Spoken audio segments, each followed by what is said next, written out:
Déjà, je vous remercie encore pour l'accueil. Vous êtes très gentils. Comprenez une seule chose. Jésus-Christ est Dieu. Ça, c'est d'abord le premier point. Il est Dieu. La deuxième chose, c'est que Christ a versé son sang à la croix pour nos péchés.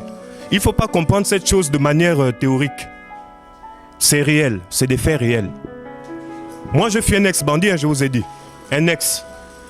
Mais Christ a purifié nos péchés. Il faut le savoir, il faut que vous le croyez. Jésus-Christ vous aime. Autant que vous êtes là, je vous assure que Dieu a des plans pour chacun de vous. Il a des plans pour chacun de vous. Que vous le vouliez ou pas, Dieu a des plans. Comme je vous ai pris l'exemple tout à l'heure, Dieu veut être le chauffeur de votre vie. Le chauffeur. Moi avant, comme je vous ai expliqué, je conduisais ma propre voiture. Mais Jésus-Christ a pris mon véhicule. Bon, il a jeté mon véhicule, il a pris lui-même sa voiture. Il a conduit lui-même sa voiture et il m'a dit de monter. Voilà. Donc quand je me balade en ville, je suis dans la voiture de Jésus-Christ. C'est lui le chauffeur, moi je suis le passager. Et comme je vous ai expliqué, quand il y a un arrêt quelque part, c'est le passager qui descend pour aller appeler les autres. Donc moi je suis ce passager qui descend pour vous appeler, pour vous dire, montons ensemble. On est jeunes les gars. Nous sommes des jeunes. Moi je ne me lasserai jamais de parler aux jeunes comme moi. J'ai mon petit frère, j'ai deux petits frères en Afrique du Sud. Il y a un qui a 25 ans, un autre 23 ans. Mon petit frère d'Afrique du Sud, il est allé en Afrique du Sud, il est allé au Ghana. Il était à fond dans beaucoup de choses. Des tatouages partout. On l'appelait Young Shed. C'était ça son surnom, Young Shed. Aujourd'hui, ce Young Shed, il s'appelle maintenant Béranger. Aujourd'hui, quand je vois mon petit, je suis fier. Il est venu à Libreville, il me dit non, le grand, moi avant de partir en Afrique du Sud, j'ai envie de me baptiser. J'ai dit ok, allons, on allé à la plage de l'Issemba. On l'a baptisé. Il n'y a pas question de cours.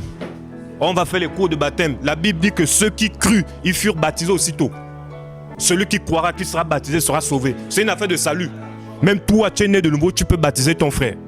Aujourd'hui, je suis fier de voir mon jeune frère, mon propre petit frère, même père, même mère, que j'ai entraîné dans le mouvement.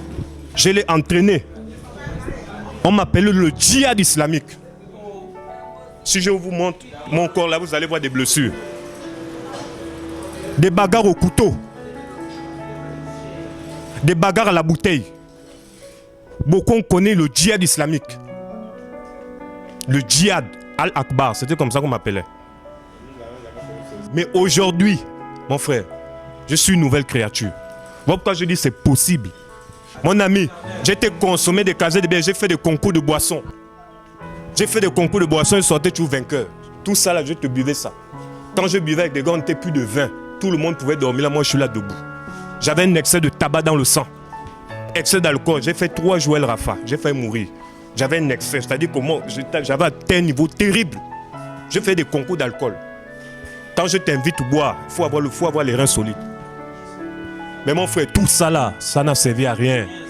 Satan a voulu me tuer, mais aujourd'hui, maintenant, je suis là devant des jeunes comme vous pour vous parler de l'évangile.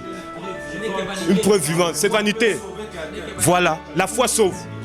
Ne perdez pas espoir, les gars. Ne vous découragez pas. Voilà, ne vous découragez pas. Ne vous découragez, votre vie peut aller loin.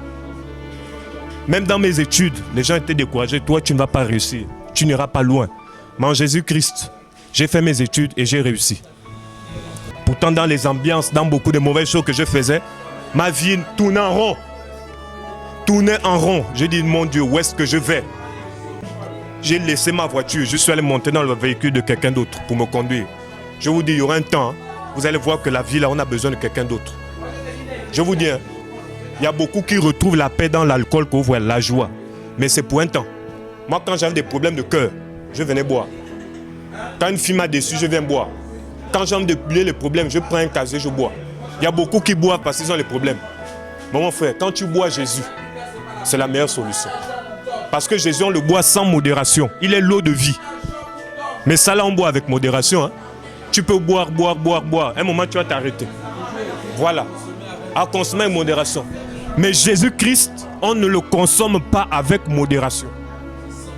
On le consomme sans modération. Tu le bois à vie. Et même dans la mort. Et même dans la mort. C'est ça Jésus. C'est possible d'être une nouvelle personne. Si moi, pourquoi pas vous? Jésus est la vie. Les gars, Répentons-nous. Le salut est personnel. Ce n'est pas une affaire de groupe. Je sais qui j'étais. Quand j'allais au couloir de la mort, beaucoup me connaissaient. Je n'étais pas peut-être machin, mais beaucoup me connaissaient. J'étais demandé à certains services de police. J'étais recherché. Je me suis échappé jusqu'à Koulamoutou. J'étais caché là-bas. La police me cherchait. J'étais complice des agressions à main armée, le djihad. Complice des agressions à main armée. Toute une ville me recherche pour me tuer, moi. On me cherchait. C'est comme si on dit tout l'Ambaréné te cherche pour te tuer. Tu es obligé de te cacher, de dormir partout. Parce qu'ils connaissaient le djihad. Parfois je marche, les gens m'encerclent. Et je dis, je vais repartir à Koulamoutou. Avec un autre message. L'évangile de Jésus. Si on t'a maudit, tes parents t'ont dit de mauvaises choses, je te dis aujourd'hui, c'est sans effet. Au nom de Jésus-Christ. Voilà. Au nom de Jésus. Voilà. Jésus vous aime. Il vous dit qu'en lui, vous allez faire des dégâts. Et je vous dis la vérité que vous serez des délinquants spirituels. Ça, je le dis pour vous. Vous serez des délinquants spirituels. Vous allez prêcher Jésus à l'Ambaréné. Je vous dis la vérité. Hein. Vous allez prêcher Jésus. Vous allez parler de lui. Des jeunes dans l'Ambaréné ici ne vont plus vous reconnaître. Ils ne vont plus reconnaître. Vos vies vont changer. En Jésus-Christ, vous aurez la vie éternelle. Il faut le craindre. Voilà. Et c'est le conseil que je vous donne. Il faut le craindre. Craignez Jésus. Jésus n'aime pas le péché. Il aime le pécheur, mais il n'aime pas le péché. Marchez avec lui. Le plus beau cadeau qu'il va vous donner, Jésus ne va jamais vous offrir des casets de bière. La seule chose qu'il va vous offrir, oh là là, c'est la vie éternelle. La paix intérieure. Le salut est... Voilà. Quand on meurt, c'est personnel. Hein? Quand tu meurs, chacun part. Oh. Ah, même les jumeaux. Voilà. Ouais. Voilà. Comprenez mon objectif, c'était vous présenter l'amour. Voilà. Ok. Voilà. Voilà. Voilà. Jésus-Christ, c'était ça mon message principal. C'est que Jésus-Christ vous aime. Ok. Amen. Voilà. Donc, voilà. Ok. Il manifeste sa présence vers vous en disant j'utilise voici mon message. Bon, en ce moment, pour terminer, qu'est-ce que vous pouvez demander à Jésus aujourd'hui? Toi, si aujourd'hui il t'entend, qu'est-ce que tu peux le demander aujourd'hui? Ouvre ton cœur. Seigneur. Je demande la paix et l'humilité. Okay. Et qu'il protège aussi mes prochains. Mais tu sais ce que lui maintenant il te demande, non? C'est que tu lui donnes entièrement ta vie. Et il va répondre à tes prières.